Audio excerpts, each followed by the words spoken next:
પણ જે લોકો પોતાની જાતને કે હું બ્રહ્મ છું એવું વિચારી અને આપને સાધન માત્ર બનાવે છે અને અયોગ્ય કર્મ કરે છે, એ તો નરકમાં જવા વાળા છે. બ્રહ્માદિ દેવતાઓ કહે છે. આને આપણે વિસ્તારથી આવતીકાલે લેશું. આજે તો ઉત્સવના પ્રકારને હિસાબે આપણી પાસે સમય પણ ઘણો ઓછો રહી ગયો છે. તો બ્રહ્માદિ દેવતાઓ કહે છે, જેમ માયાવાદ આદિ સુબોધનીજીમાં આપ આજ્ઞા કરે છે કે વેદ વિરુદ્ધ જે અન્યથા સ્વરૂપે પ્રભુના સ્વરૂપને દેખાડે છે. જે કેમ કે જે માયાવાદ છે એમાં અહમ બ્રહ્માસ્મિ દ્વારા નિરાકારની જ ઉપાસના છે કે હું બ્રહ્મ છું. હવે બધું બ્રહ્મ છે, આ બ્રહ્મ છે, આ બ્રહ્મ છે, પણ અનુભવમાં નથી. કહી દેવું સહેલું છે કે બધું બ્રહ્મ જ છે, પણ એ અનુભવમાં નથી આપણા. ઘણી વખત આમ તો પૂર્વાચાર્યોએ આપેલું ઉદાહરણ છે, ઘણી વખત હું કહું છું કે બ્રાહ્મણના પિતાનું શ્રાદ્ધ હતું. બ્રાહ્મણીને ખીર બનાવવાનું કીધું, ભાઈ ખીર બનાવી દે સુંદર, પિતાનું શ્રાદ્ધ છે ને હું બધાને નોતરીને આવું, બીજા બ્રાહ્મણોને કે શ્રાદ્ધ ભોજન કરવા માટે આવે. બ્રાહ્મણીએ બહુ સુંદર ખીર બનાવી, એવી મસ્ત સુગંધ આવી, ऐसी खुशबू आई कि वाकू मन हो गयो કે તો બહુ બઢિયા ખીર, બહુ સરસ ખીર બની. બ્રાહ્મણી પોતે જ ગટગટાવી ગઈ. બ્રાહ્મણ આવ્યો પાછો, બધાને નોતરા દઈને જોયું તો તપેલા ખાલી, સુપડા સાફ. બ્રાહ્મણ તો ગરમ થઈ ગયો કે આ શું કર્યું? પિતાના શ્રાદ્ધ માટે ખીર કરી હતી ને તું બધું પી ગઈ. મેં તો બ્રાહ્મણોને બધાને હું નિમંત્રણ દઈને આવ્યો છું, હવે શું કરવાનું? બ્રાહ્મણીએ બ્રહ્મ જ્ઞાન આપ્યું. કરે એમાં શું છે, જે આવવાના છે એ પણ બ્રહ્મ છે, જે ખાવાના હતા એ પણ બ્રહ્મ છે, તું પણ બ્રહ્મ છે, હું પણ બ્રહ્મ છું, ખીર પણ બ્રહ્મ છે, શું ફેર પડ્યો? બ્રાહ્મણને થયું કે આને તો આત્મજ્ઞાન થઈ ગયું. એટલે ચૂલામાંથી લીધો લાકડો અને અડાડવા ગયો, એટલે બ્રાહ્મણી ભાગી. અરે કે શું કામ ચિંતા કરે છે, તું નહીં દાજે, આ પણ બ્રહ્મ છે ને તું પણ બ્રહ્મ છે. એટલે કહી દેવું બહુ સહેલું છે, બોલવું બહુ સહેલું છે, પણ અનુભવમાં નથી. બાકી તો જર્રે જર્રે મેં ઉસકા નૂર, બધું એ બ્રહ્માત્મક જ છે. તો એ ઉત્પત્તિ, સ્થિતિ અને લય એ બ્રહ્મનો ગુણ છે. તો જે કોઈ બ્રહ્મના એ સ્વરૂપને ન જાણી અને અન્યથા એનું પ્રતિપાદન કરે છે, બ્રહ્માદિ દેવતાઓ પણ કહે છે કે એ તો નરકમાં જવા વાળા છે. આગળ કહે છે કે આપના ચરણારવિંદ રૂપી નાવની આશ્રય કરી અને આપના નામ અને રૂપની ભક્તિ દ્વારા જે કોઈ પ્રવૃત્ત થાય છે એ નિશ્ચય જ આ સંસાર સાગરમાંથી તરી જાય છે. અને અહીં પણ એ વાત કહે છે કે એના માટે આ ભવસાગર પણ કે સમુદ્રવત હોવા છતાં પણ ભગવદ કૃપાથી એ ભક્ત માટે, જેમ આપણે જોયું અસાધન સાધન કરોતી, આ સમયે બધા સાધન ફેલ છે. એક વાત સમજો, હવે તો પ્રભુ જે સાધન ને સાધન કરશે એ જ હાલશે, પ્રભુ જે હલાવશે એ હાલશે. બાકી આ ટાઈમે સુબોધનીજીમાં આજ્ઞા કરે છે કે આ ટાઈમે લીલા અવતાર દશામાં કે જે અવતારી કૃષ્ણ આપ પધાર્યા છે એ સમયે બધું ફોક છે. અત્યારે કર્મ જ્ઞાન ભક્તિના જે સાધનો બતાવ્યા છે બાપા એ નહીં હાલે. અત્યારે તો બાપુજી આવ્યા જ નહીં કે હાલ. તો એ પ્રકારે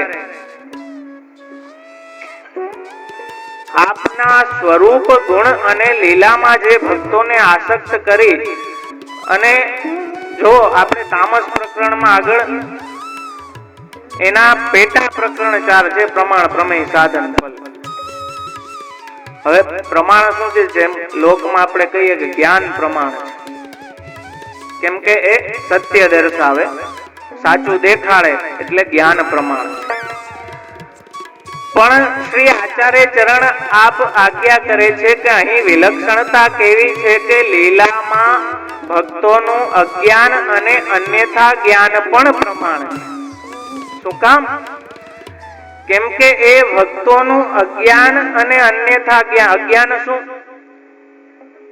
કે આનંદજીનો પુત્ર છે, એ અન્યથા જ્ઞાન, અને એમના બ્રહ્મ પરમાત્મા ભગવાનના પાસાઓનું અજ્ઞાન. એટલે જે સકટ લીલા કરી ગોપ બાળકોએ જોયું કે નાના કાનુડાએ જ કર્યું છે, પણ મોટાઓ માયના નહીં. તો એ અન્યથા જ્ઞાન અને અજ્ઞાન શું કામ પ્રમાણ છે? કેમ કે એ પ્રભુના સ્વરૂપ ગુણ લીલામાં આસક્તિ કરાવનારું છે, એટલે ત્યાં એ અજ્ઞાન અને અન્યથા જ્ઞાન જ પ્રમાણ છે. વસ્તુ થોડીક જેમ મેં કહ્યું ને, દશેરાના માઠ જેવી છે, ચાવવાની તકલીફ કરવી પડશે. ઘણાને એમ હોય કે આજે કઈ હસવાનું આવતું નથી, આજ તો બહુ તત્વ ચિંતન આવે છે, પણ રોજ રોજ મામા લાડુ ના આપે. એટલે થોડીક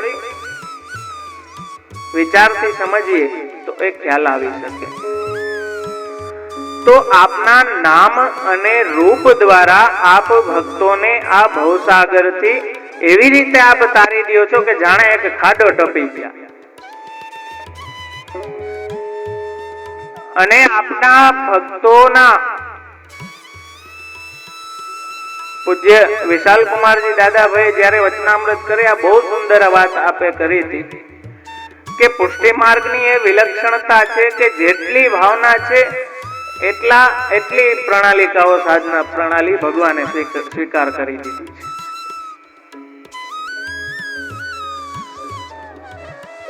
હવે કહે છે બહુ સુંદર વાત દેવતાઓ, બ્રહ્માજી,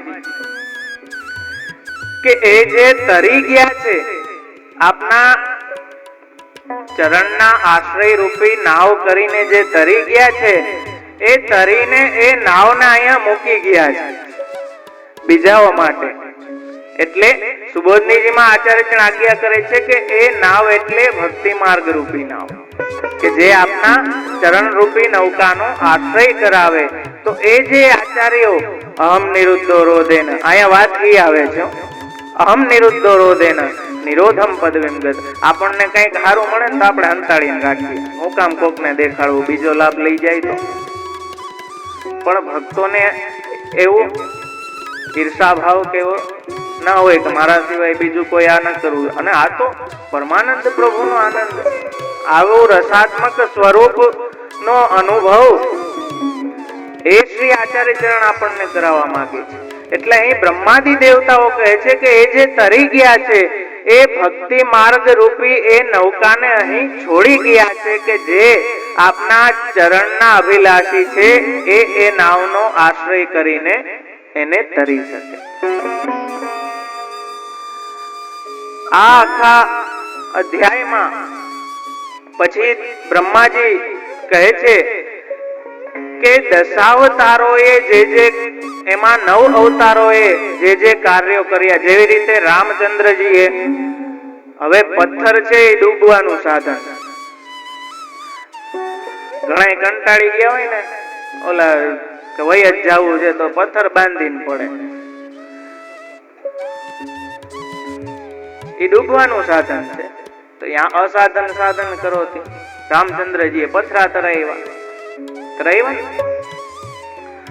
તો એવી રીતે અહીં પ્રભુએ એ આપણા જે પથરા જેવા ભાવ છે એને પ્રભુ સાધન કરીને તરાવી દે છે. અસાધન એવી રીતે એ 9 અવતારોએ જે કાર્ય કર્યા છે એ આ અવતારી કૃષ્ણ બધા કાર્યો આ અવતારમાં કરશે એમ દેવતાઓ કહે છે. પેલા જૂના જમાનામાં ઓલી પાણી ભરવા જવા માટે કાવળની સિસ્ટમ હતી. કાવળમાં પાણી ભરીને નદીએથી કે કુવેથી કે એમ લઈ આવે. નદીએ કુવેથી લઈ આવે. એક શેઠનો નોકર રોજ એવી રીતે પાણી ભરીને લઈ આવતો. બે ઘડા બે બાજુ રાખતો અને કાવળ લઈને રોજ જાતો. હવે એક બે છલોછલ ભરેલા હોય પણ એક ઘડો અડધો જ ભરેલો ત્યાં સુધી પહોંચતો, એક આખો પહોંચતો. જે અડધો પહોંચતો એમાં થોડીક તિરાડ હતી કે જેમાંથી જલ કેટલું નીકળી જતું. એને એ ઘડાને બિચારાને બહુ દુઃખ થતું. ઈ પેલા નોકર પાસે માફી માંગવા લાગતો કે તું રોજ આટલી મહેનત કરીને મને આખો ભરે છે પણ મને ક્ષમા કરજે, આ તિરાડના કારણે હું અડધો જ રહું છું અને અડધી તારું શ્રમ વહી જાય છે. નોકરે કહ્યું તું શું કામ દુઃખ કરે છે? હવે કાલે આપણે જઈએ ત્યારે તારી બાજુની દિશા તું આખી જોજે. હવે જે ભરેલો ઘડો હતો રસ્તામાં ઈ સાઈડની જે દિશા હતી આખી કોરી કાટ હતી અને અહીંયા બધે ફૂલ ઝાડ ઉગેલા હતા. પેલાએ ઘડાને કહ્યું કે જો આ જે તારી ખામી હતી ને એ ખૂબી બની જાય એના માટે આ દિશામાં મેં બધે ફૂલના બીજ રોપી દીધા હતા કે જેથી રોજ એ પાણી એમને પવાતું જાય અને એ ફૂલો મારા શેઠને કામ આવી જાય. આપણે બધા તિરાડ વાળા ઘડા છીએ. એક વાત સમજજો, પણ એ પ્રભુએ કૃપા એટલી આપણા ઉપર વરસાવી છે કે એ તિરાડ હોવા છતાં એ ભક્તિનો બગીચો ખીલી જાય છે.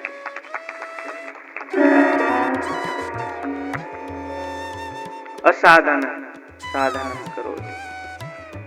તો એવી રીતે નવે નવ અવતારોએ જે કાર્યો કર્યા છે એ આ અવતારી શ્રી કૃષ્ણ એ બધા કાર્યો આ અવતારમાં, એટલા માટે ચતુર્વ્યુહ સહિત આપ પધારે છે.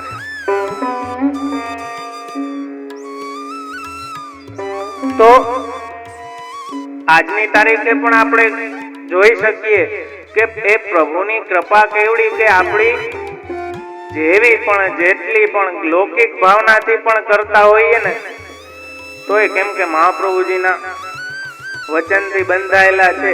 કૃપા એવી પ્રભુ કરે કે ધીમે ધીમે લૌકિક બુદ્ધિ નિવૃત્ત થાય અને આ જેમ ખામીમાંથી ખૂબી કરી દે, અસાધનને પણ સાધન કરી દે, એવી કૃપા પ્રભુ કરે એ જ તો પુષ્ટિ છે. એટલે અહીં જેટલા અંતઃકરણના જેટલી પ્રકારની ભાવનાઓ છે એ બધી ભાવનાઓનો અંગીકાર આ લીલામાં પ્રભુએ કરીને એમને બધાને નિરોધ સિદ્ધ કરાવ્યો છે. બાકી બીજે જઈને ગારું દઈને જોવો, મારે જાપટો એમ કઈ થોડી ગારું બોલાતી છે બધા. પણ અહીં જે બોલાય છે ને એ પ્રેમના કારણે, અહીં જે ભય થાય છે એ પ્રેમના કારણે થાય છે, અહીં જે ક્રોધ આવે છે એ પણ પ્રેમના કારણે આવે છે. એક વાત સમજો, અહીં સ્થાયી ભાવ પ્રેમનો છે અને બાકી બધા સંચારી ભાવો છે. કેમ કે પ્રેમ છે આજે જેને તેને આપણે કહીએ નહીં. જુઓ, શ્રી આચાર્ય ચરણ આપણને સમજાવે છે. આજે તો લૌકિક ભાવ અને લૌકિક માનસિકતાને કારણે એવો ભ્રમ લઈને ઘણા બેઠા હોય કે બ્રહ્મ સંબંધ લેશું એટલે જમાવટના પાટિયા, ગાડી, બંગલા, જલસા થઈ જાય. એવો લૌકિક ભાવ હોય ઘણા ને. પણ એક વાત સમજો કે લોકે સ્વાસ્થ્યમ તથા વેદે હરિસ્તુ ના કરી શકે. શું કામ? જેમ મેં કાલે કહ્યું ને કે કાકરી ફેંકી તો ઊંચું જોયું. એટલે જે હરિને ગમે છે અને જે હરિનો છે, જેને હરિએ પકડી રાખ્યો છે, એને લોકમાં ક્યારેય સ્વસ્થ થવા ના દે, કેમ કે પ્રભુએ એને પકડી રાખ્યો. તો એ વાત સમજવી અતિશય જરૂરી છે. એ શ્રી આચાર્ય ચરણ આપણને સમજાવે છે કે એ બ્રહ્મસમન દ્વારા અહીં એ વ્રજભક્તોના ભાવનું ભાવન આપણે સેવામાં કરીએ. આ આખી પ્રણાલિકા એ આ શ્રીમદ ભાગવત માંથી એ સાર રૂપ તત્વ રૂપ, એટલે તો શ્રીમદ ભાગવત પિયુષ સમુદ્ર મથન ક્ષમ એમ આપને નામ આપનું સર્વોત્તમજીમાં કહે છે. તો એના દ્વારા એ પ્રેમ એટલો ઉત્કટ પ્રભુમાં જ્યારે લાગી જાય, પ્રેમ હોય ને એને આપણે કહીએ, બાકી બીજાની આપણને પૈડી ના હોય. હવે કોઈ કઈક ખરાબ કામ કરતું હોય, આપણે એનારે કઈ લાગે નકર વર્ગે, આપણે શું કામ સલાહ દેવા જાય? ભાઈ એક વાત સમજો, આપણો કોક છે ને તો જ આપણે કહેશું. જેમ ગુસાઈજીના એક સેવક ગણેશ વ્યાસ કે ગુસાઈજી બહુ રીસ કરતા એના પર ઘણી વાર. એક ઘરુવાર્તા એ પાછી એનો ભાવ એટલો ભયંકર હતો કે ઘરુવાર્તામાં એક પ્રસંગ આવે છે કે ગુસાઈજીના ઘરમાં એક બહુ ડોસી એક એવી ગરી ગઈ હતી, પ્રપંચી, કે બહુ ઘણો ક્લેશ કરાવતી. એટલે ગુસાઈજી કંટાળી ગયા અને થોડોક આપને રોષ આવ્યો એટલે આજ્ઞા કરી કે કોઈ આખો નાક કાટે તો આજ. ગણેશ તો તૈયારી હતો, કાઢી ની ભાગ ગયો, નાક કાપીને ભાગી ગયો. કેટલા ટાઈમ કે ઓહો તો બહુ થઈ ને ગુસાઈજીને આશ્ચર્ય થયું કે આવું કોણે કર્યું? આપ તો અંતર્યામી છે. જો કે કેટલા ટાઈમે બધું શાંત થયું, ઉંબાડ્યું, પછી આવ્યો પાછો હરતો ફરતો. એટલે ગુસાઈજીએ કીધું કે ક્યો રે ગણેશ? ત્યારે હસતા હસતા હાથ જોડીને કીધું કે જયરાજ કે વચન મિથ્યા કેસે હોય? એટલે પોતાનો હોય એને કે, બાકી બીજાની કોને પૈડી? જે પોતાનો છે એને જ પ્રભુ ખેંચીને રાખવાના છે,